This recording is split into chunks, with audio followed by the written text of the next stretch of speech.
Hi all, hello, ఎలా ఉన్నారండి? So ఈ వీడియో వెనస్డే అనమాట. థర్స్డే నేను పూజ చేస్తాను కదా, వెనస్డే ఈవినింగ్ హౌస్ క్లీన్ చేసిన వీడియో షూట్ చేస్తాను అనమాట. సో ఈ మధ్య రెగ్యులర్గా వీడియో షూట్ చేయడం అవ్వట్లేదు. రిత్తుగాడు ఫోన్ పట్టుకుని చాలు పక్కన పెట్టు అంటాడు, లేనేం ఫోన్ కొట్టుకుంటే వాడు ఫోన్ చూస్తా అంటాడు. వాడు ఫోన్ చూడకూడదు అంటే నేను కూడా ఫోన్ పట్టుకోకూడదు. తేజు విషయంలో జరిగిన మిస్టేక్ రితు విషయంలో చేయాలనుకోవట్లేదు. వీడికి ఫోన్ అడిక్షన్ వద్దు అని ఫిక్స్ అయిపోయాయి అనమాట. వాడి కోసం డిమార్ట్లో తీసుకున్న బ్యాగ్ అన్నమాట మాట ఇది. వేసుకొని ఇటు అటు తిరుగుతూ ఉన్నాడు. నేను ఏంటంటే బట్టలు మడత పెడతా ఉన్నాను. సో మా ఇంట్లో బట్టలు మడత పెట్టడం రోజు చేద్దాం అనుకున్న నా ఒక పని, బట్ డైలీ ఎప్పుడు చేయను. అనుకోవడం వరకే ఉంటుంది. అది ఎందుకు నన్ను మీరు అడగద్దు. ఏంటో బట్టలు మడత పెట్టడం అంటే లేజినెస్ లాగా పక్కనే ఉండిపోతాయి అనమాట. మళ్ళీ కానీ ఈసారి బట్టలన్నీ వాషింగ్ మిషన్లో వేసాను, అన్నీ మడత పెట్టాను. సో ఇప్పుడు మనం సన్నగా అయ్యాం కదా, ఓల్డ్ టాప్స్ వస్తున్నాయి, ట్యాగ్ కూడా తీయలేని బట్టలు అట్లాగే ఉన్నాయి. సో అవన్నీ ట్రై చేసుకుంటూ మళ్ళీ వాష్ చేసుకుంటూ వేసుకుంటా ఉన్నాను అనమాట. సో నేను ప్రజెంట్ వేసుకున్న డ్రెస్ వచ్చేసి నేను ట్రెండ్స్లో తీసుకున్నాను. టీషర్ట్ వేరు, నైట్ ప్యాంట్ వేరు అన్నమాట. సో నేనేంటంటే టవల్స్ ఇలా వాడామా రేపు అది ఉతకడమే. అలా మా ఇంట్లో మెల్లగా ఒక 20 వరకు ఉంటాయి టవల్స్, చాలా ఉంటాయి. సో ఇవాళ వాడితే రేపు ఉతికేయడమే. సో అట్లా ఎప్పటికప్పుడే టవల్స్ వాషింగ్ మిషన్లో వేస్తాను. మిగిలితే కూడా అన్నీ ఒకేసారి వేస్తాను అనమాట. సో తర్వాత ఏంటంటే ఈవినింగ్ కదా, తేజు అన్ని కొప్పడతా ఉన్నాను. ఇద్దరు కొట్టుకుంటున్నారండి ఏమనంటే. సో కొప్పడితే ఒక్కరిని కొప్పడను, ఇద్దరిని కొప్పడతారు. సో వాళ్ళిద్దరికి తేజుకి రైస్ పెడతా ఉన్నా అనమాట. రిత్తుగాడు దోశ తింటా అన్నాడు. ఇందాక ఆల్రెడీ పెట్టుకున్నాడు, ఇది సెకండ్ టైం అనమాట. సో ఎలా ఉన్నారు మీరందరూ? నా కమెంట్లో చెప్పండి. సో ఇది స్టీల్ గిన్నె కదండి, దాదాపు నేను లాస్ట్కి మనం ఉమ్మగిలేటప్పుడు పెనం మీద పెడతాను, లేకపోతే ఇట్లా మాడుతుంది అనమాట అప్పుడప్పుడు. సో అమ్మలం నవ్వుతే ఎంత బాగున్నాం, అదేంతో కోపంగా ఎట్లున్నాం. అదేంటోనండి, పొద్దంతా ఏదో చేస్తూ ఎక్కువ చిరాకు పడుతూ ఉంటాం, ఎక్కువ అలసిపోతూ ఉంటాం, అవునా కదా? సో ఎంత పిల్లల్ని ఏమనకూడదు అనుకున్నా కూడా చిరాకు పడిపోతాం అప్పుడప్పుడు. తగ్గించుకోవాలి చాలా వరకు. నేను అది తర్వాత రిత్తుగాడు వాడు వచ్చి వాటర్ తీసుకెళ్తా ఉన్నాడు. ఆఫ్టర్ దట్ బెండకాయలు మీకు వండుతుంటే జిగురు రాకూడదంటే బెండకాయలు తెచ్చిన వెంటనే వాష్ చేసేసుకోండి. వాష్ చేసుకొని ఎండకు ఆరేసుకోండి. ఈరోజు నేను బెండకాయలు, క్యారెట్, పచ్చిమిర్చి, గ్రీన్ పీసు అండ్ బీరకాయ తెచ్చాను అనమాట. మా ఇంట్లో బీరకాయ ఎక్కువ నడుస్తుంది, ఎందుకంటే శేఖర్కి ఇష్టం. వంకాయ కూడా బాగానే నడిచేది, బట్ ఈ మధ్య ఆపేస్తాం, ఎందుకంటే ఆ మధ్య చేదు వంకాయలు వచ్చాయి. తర్వాత ఇది కొన్న ఆయిల్ చాలామంది అడిగితే గానుగ నూనె అని చెప్పాను కదా, 450కి లీటర్. సో తర్వాత ఏంటంటే ఈ బెండకాయలు కడిగాక అది ఉంటుంది కదా చాపింగ్ బోర్డ్, అది కడిగేసాను అనమాట. అది పక్కన పెట్టేశాను. ఫస్ట్ మన దగ్గర ప్లాస్టిక్ది ఉండేది, అది పక్కకు పడేసాం.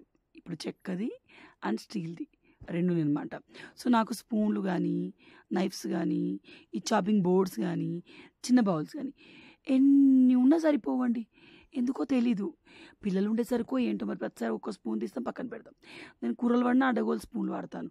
ఒకటే స్పూన్ ఫస్ట్ నుంచి లాస్ట్ వరకు వాడచ్చు కదా, మధ్యలో చిన్న స్పూన్లు పెడతాను. ఉప్పు కారం వేసిన స్పూన్ ఉంటుంది, అదేంటోనండి అట్లా అలవాటైపోయింది. సో తర్వాత స్టవ్ కడుగుతా ఉన్నాను అనమాట.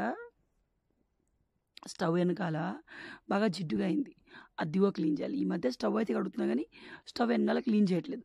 ఇంతకుముందు ఆరో కెమికల్ ఉండేది, అమెజాన్లో తెప్పించుకుందాన్ని, దాంతో చాలా బాగా ఈజీగా క్లీన్ అయ్యేది. సో ఈ మధ్య ఎందుకు లేని తెప్పిస్తాయి అనమాట. సో అందుకని చెప్పేసి ఈరోజు దీన్ని వేడి నీళ్ళతో కడుగుతాను ఫిక్స్ అయిపోయాయి అనమాట.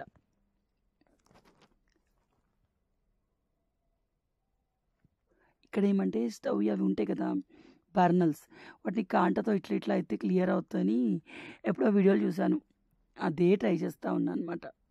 సో తర్వాత ఏంటంటే వాటర్ తాగుతా ఉన్నాను. వాటర్ కదా మజ్జిగ, ఎందుకు డైలీ ఖచ్చితంగా నేను 1 టీ స్పూన్ తోటి ఎవ్రీ టైం ఒక పావు లీటర్ అట్లా మజ్జిగ ఒక 4 సార్లు తాగుతాను. మా న్యూట్రిషన్ ఏం సజెస్ట్ చేయలేదు, ఎప్పుడైనా బాగా ఆకలిస్తే తీసుకోమంటాను. బట్ నేను ఖచ్చితంగా నా లైఫ్ స్టైల్లో ఒక పార్ట్ అయిపోయింది మజ్జిగ తాగడం.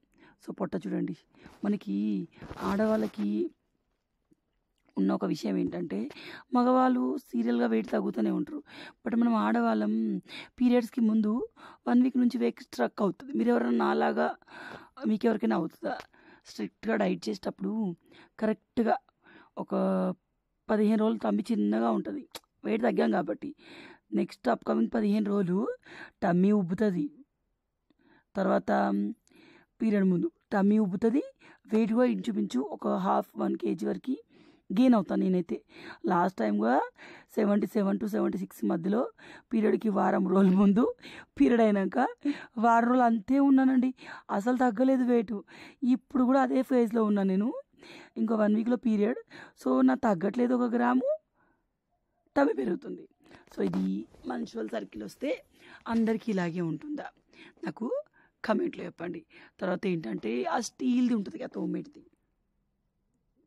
దాంతో తోమితే ఈజీగా పోద్ది. బట్ నా దగ్గర ఉన్న కింద అది ఒక డబ్బాలో ఉంది. ఎవ్వరు ఎత్తుక్కొత్తారులే అని అనుకుంటా చూడండి. ఆ మూడ్‌లో ఉన్నాను నేను. సో, అలా వేడి నీళ్ళు పోసి, దాన్ని రాకి, ఆ పైన చూసారా లైన్స్ ఉన్నాయి. అయి ఇంకా నిల్చొని ఎప్పుడో ఒకసారి తోమేసేయాలనమాట. ఈ కవర్ అస్సలు బాలేదండి. ఇది అమెజాన్‌లోనే తెప్పించాను. కానీ లాస్ట్ టైమ్ తెప్పించింది చాలా మంచి క్వాలిటీతోటి ఉంది. ఇది చినిగింది. ఎట్లా చినిగిందో కూడా అర్థం కావట్లేదు. క్వాలిటీ కూడా అంతేం అనిపించలేదు నాకు. కానీ ఏదో ఇక అది జిడ్డయిందని తీసేసాను అనమాట. తర్వాత ఏంటంటే ఇంకా స్టవ్ ఎప్పుడూ డే టైమ్‌లో తోముతా ఉంటాను. తోమి ఆ గ్యాస్ పైన ఉన్న స్టాండ్స్ అయి పనకకు తోమడానికి ఇస్తాను అనమాట నా హెల్పర్‌కి. సో, ఈరోజు నేనే తోమేశాను. ఈవినింగ్ కాబట్టి టైం నేను 8:30కి స్టార్ట్ చేశాను ఇదంతా క్లీన్ చేయడం. ఇయన్నీ తుడిచి అక్కడే ఉంటాయండి. నేను చెప్తున్నాను కదా! మెస్సీ హోమ్ అనేది ఒక లేజీ మమ్మీకి సైన్ కాదు. మెస్సీ హోమ్ అనేది హెల్దియెస్ట్ బేబీస్‌కి, హైపర్ యాక్టివ్ బేబీస్‌కి సైన్ అనమాట. సో, ఇంక మీరెవరేమనుకున్నా నేనేం చేయలేను. ఎందుకంటే మీరెవరు వచ్చి నాకు హెల్ప్ చేయరు కదా! నేనేసుకోవాలి కదా! సో, తర్వాత ఏంటంటే తేజుకి రేపు ఎగ్జామ్ ఉంది తెలుగు. శేఖర్ చదివిపిస్తా ఉన్నారు. సో, మనం అంటే చిన్నప్పుడు తెలుగు మీడియమే చదివేది కాబట్టి మనకు తెలుగు ఈజీగానే ఉండేది. అంటే మీకు, నాకు కాదు. మనం మరాఠీ మీడియం. 6th తర్వాత 7థ్‌లో మనం తెలుగు మీడియం. సో, ఈజీగా ఉంటది. కానీ ఇంగ్లీష్ మీడియం పిల్లలకి EVS, maths, English, GK, general knowledge, computers ఇవన్నీ ఒక ఎత్తయితే, ఈ హిందీ అండ్ తెలుగు ఉంటదా, ఇది చాలా హార్డ్ వాళ్ళకి. అలా ఉంటది. బట్ నేను అబ్జర్వ్ చేశాను. మా తేజుని నేను ట్యూషన్‌కి పంపిస్తాను. ఆ ట్యూషన్‌లో వాడు ఏం నేర్చుకుంటాడో తెలీదు. మ్యాథ్స్ ఇవన్నీ వస్తాయి. బట్ తెలుగులో కొంచెం భయమనమాట వాడికి, తెలుగు, హిందీ. కానీ వాళ్ళ డాడీ నేర్పిస్తే వాడికి ఏదైనా చాలా తొందరగా క్యాప్చర్ చేస్తారు. అంటారు కదా! పిల్లలకి వాళ్ళ డాడీతో ఉండడం వల్ల చాలా ఎక్కువ నాలెడ్జ్ వచ్చేస్తది. అట్లా మా తేజుకి వాళ్ళ డాడీతో ఉండి వాడు మ్యాథ్స్‌లో అసలు వాడు ఏం చూడకుండా వెళ్లి ఎగ్జామ్ రాసి 10/10 మార్క్స్ తెచ్చుకుంటాడు. 100/100 మార్క్స్ తెచ్చుకునే టైప్ అనమాట. కానీ తెలుగు, హిందీ అనేసరికి కొంచెం భయపడతాడు. సో, వాళ్ళలో ఉన్న భయాన్ని తగ్గాలని శేఖర్ డ్యూటీ చేసుకుంటూ వాడికి నేర్పిస్తా ఉన్నాడు తెలుగు. తర్వాత ఏంటంటే బయటంతా కడిగేసానండి. చూసారా? ఆ చెక్క అడ్డం పెట్టాలి. లేకపోతే మన ఇంట్లో దాదాపు ఎప్పుడు నాన్ వెజ్ ఉంటది కదా! సో, ఎప్పుడు అంటే కూర, నాన్ వెజ్ 2 ఉంటాయి. అది కూడా వారానికి 2 సార్లు ఉంటుంది నాన్ వెజ్. సో, కుక్కలొచ్చి గలీజ్ చేస్తాయని చెప్పేసి ఆ చెక్క కంపల్సరీ అడ్డం పెడతా అనమాట. సో, తర్వాత ఇది నేను పనయిపోయింది. ఎక్కడియి అక్కడ సెట్ చేశా అనమాట. సో, మీరెప్పుడైనా అబ్జర్వ్ చేశారా? అమ్మలు ఇట్లా కష్టపడి ఇల్లు క్లీన్ చేశాక మీకు రితు కంటే చిన్న పిల్లలు గాని ఉంటే ఆళ్ళు ఖచ్చితంగా ఆ రోజే పాటీ చేస్తారు. రోజు డైపర్‌లో గానీ, బాత్రూంలోకి ఎళ్లి గానీ గుడ్ బాయ్ లాగా పాటీ చేసేవాళ్ళు మన ఇల్లు క్లీన్ చేస్తాం చూడండి, ఆ రోజు నేలని పావనం చేసేస్తారు ఖచ్చితంగా. మా రితుకైతే టాయిలెట్‌లోనే వెళ్ళడం అలవాటు. పాటీ కూడా, వ యూరిన్ కూడా. కానీ ఆ రోజు మాత్రం బండ మీద పోయిండు. అట్లుంటది. దేవుడు పరీక్షిస్తాడేమో. తర్వాత ఏంటంటే ఇయన్నీ తోమాను కదా! వాటన్నిటిని సెట్ చేసి పెడతా ఉన్నాను. ఆఫ్‌కోర్స్ పిల్లలు తినేసారు. వంట వండేదేం లేదు. అన్నీ కాజేసి బౌల్ బయట పడేస్తే నా క్లీనింగ్ అయిపోయినట్టే. సో, ఇలా ఉంటుంది లైఫ్ స్టైల్ ఇద్దరు కిడ్స్ తోటి. కానీ బావుంటదండి. పిల్లలు ఒకసారి లైఫ్‌కొచ్చాక వాళ్ళు పుట్టకముందు లైఫ్ ఎట్లా ఉండేది? వాళ్ళు పుట్టకముందు నాకు టైమ్ పాస్ ఎట్లా అయ్యేది? వాళ్ళు పుట్టకముందు మనం ఏం చేద్దుము అన్న ఆలోచన వస్తేనే అవును ఏం చేద్దుము అసలు అని అనిపిస్తది. తర్వాత ఏంటంటే డ్రై ఫ్రూట్స్ కంపల్సరీ డైలీ నానబెట్టుకోవాల్సినవి. సో ఈరోజు తెచ్చానండి. ఆ బాదం అంటే కిరాణా ఒకేసారి కేజీ కొనిచ్చారు, బాదం కాజు. బట్ ఆమె కాజు వద్దనింది. సో బాదామే నాకు 6, శేఖర్కి 6 డైలీ. బట్ వన్ టైం కాదు, మార్నింగ్ లంచ్లో ఒకసారి, ఈవినింగ్ డిన్నర్లో ఒకసారి, అట్లా 2 వాల్నట్స్, 3 పిస్తాచోస్, 3 బాదామ్స్ ఒక ప్లేట్కి వన్ టైం, నాకు శేఖర్కి ఇద్దరికి కూడా అనమాట. అలాగే సీడ్స్ అండ్ నట్స్ ఉంటాయి కదా, ఆ నట్స్ తోటి దోశ ఒక ఎగ్ వేసి, అది మా బ్లడ్ రిపోర్ట్ని బట్టి మాకు సజెస్ట్ చేసింది. సో మీ బ్లడ్ రిపోర్ట్ని బట్టి మీకు చెప్తారు. సో అందుకని చెప్పేసి 1 డే బిఫోరే ఈ నానబెట్టేస్తాను అనమాట. ఇంకా ఇవి ఫ్రిడ్జ్లో పెట్టలేదు, బయటనే పెడుతున్నాను. వాల్నట్స్ ఇంతకుముందు నాకు ఇంట్లో ఉండేవి, బట్ కొని 1 year అయిపోయింది మెల్లగా. దట్టు అది ఫ్రిడ్జ్లోనే ఉందన్నమాట. తింటుంటే చేర్చేది వస్తుందని చెప్పేసి అవన్నీ పక్కన పెట్టేసి తెచ్చుకున్నాను ఈరోజు. 100 grams 160 డ్రై ఫ్రూట్ షాప్లో. ఒకేసారి ఎక్కువ తెచ్చుకోవట్లేదు, చేదు అవుతాయి కదా అని చెప్పేసి. అంటే ఆ రోజైతే అయినాయి అందుకని చెప్పేసి. ఇంకా ఒక 1/2 kilo వరకు ఫ్రిడ్జ్లో పడున్నాయి, బట్ అవి చేదున్నాయి అనమాట.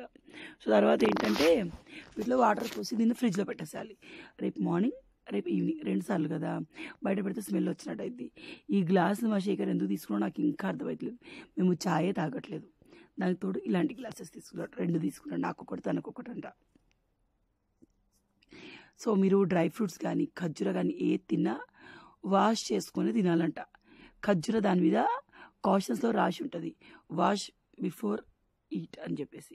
మీరు చెక్ చేయండి. నేను మునుపు వాష్ చేయకపోతుంది కానీ మా అన్నయ్య చెప్పినప్పుడు చెల్లి నాకు కూడా అలవాటు అయిపోయింది. ఇప్పుడు ఆరిపోయిన బెండకాయలు ఉన్నాయి కదా, ఒక కవర్లో వేసి ఫ్రిడ్జ్లో పెట్టుకోండి. ఇట్లయితే చాలా రోజులు ఫ్రెష్గా ఉంటాయి, చెమ్మ రాదు, ముదిరిపోకుండా కూడా ఉంటాయి అన్నమాట. బట్ మనం చాలా రోజులు ఉంచుకోం, రేపటికి ఇవాళ కొనుక్కొచ్చుకుంటాం, వారంలో అన్నీ ఒకేసారి కొనుక్కొచ్చుకోవాలన్నమాట. ఈ మధ్య అట్లే అలవాటు అయిపోయింది. ఈరోజు కూరగాయలు నిన్న కొనుక్కొచ్చుకోవాలి, రేపటికి ఈరోజు కొనుక్కొచ్చుకోవాలి, అట్లా అనమాట. సో అంత బాగా క్లీన్ చేసి ఇల్లంతా క్లీన్ చేస్తానా, మళ్ళీ మొదలు చేసిరు చూసిరా, మళ్ళీ అంతా గబ్బు చేసిరు. శేఖర్ అదంతా